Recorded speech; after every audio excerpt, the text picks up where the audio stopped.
Anyway, on to Tuesday's Sun now, and the leader of the Labour Party is offering up solutions. Are these too good to be true, Josh? I don't know if they're too...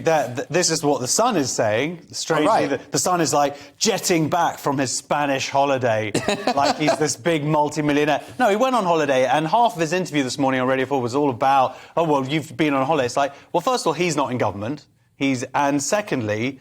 he said, I'm not going to apologise for going on holiday. He said, I've got two jobs. One is being the leader of the Labour Party, and the other one is being a father. But what is he promoting? So what he has promoted, and first of all, and the other thing I just got to say is, he was being criticised last week about not having a plan. Now he's come back with a plan, and everyone's criticising. Right. But it's an idea, and it's not necessarily a new idea. But the idea is that he's going to cap the energy costs as they are. Yes.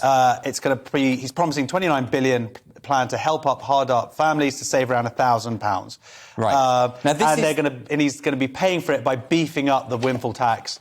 But a similar idea was previously proposed by Scottish Power boss Keith Anderson. Yeah. And this article mentions this, and this was back in April. And he was basically saying, we will freeze the bills for 2 years and the government will subsidise people so that people don't get plunged into poverty. Yeah. But Rishi Sunak said no. Well, but this is what Keir Starmer is saying.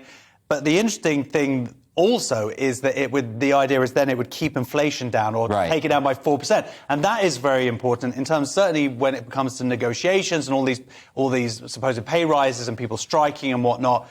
That 4% makes a big difference. When everyone says, inflation's gone up 11% and we've only got a 5% pay increase. So if it was actually like 9%, it's much more justifiable to go, well, just accept. Inflation, it's not just the cost of living, it's inflation as well. It seems like a good idea to me, but obviously a Tory MP's come out and said it's magical solutions or whatever. It's like, that seems like a sensible solution. At least it's a solution. Well, I didn't even think that Gordon Brown's suggestion of nationalising the services was that bad. But you're a big lefty, Andrew, so you loved it. Well, what do you think, Nick? Well, it's got a blue tie on. I've got a blue tie. Is it confusing you? Well, I think from a purely political perspective, this is the danger again of the zombie government, because you get people like Brown and people like Starmer to step in with more socialist solutions, and Truss, of course, says, no, I'm going to lower taxes, and that's how I'm going to do it. But as we saw at the GB forum the other day in Lee on GBNews with Liz Truss, someone said to her, but the problem is I need help now. So this is the problem. People need help now with the cost of living.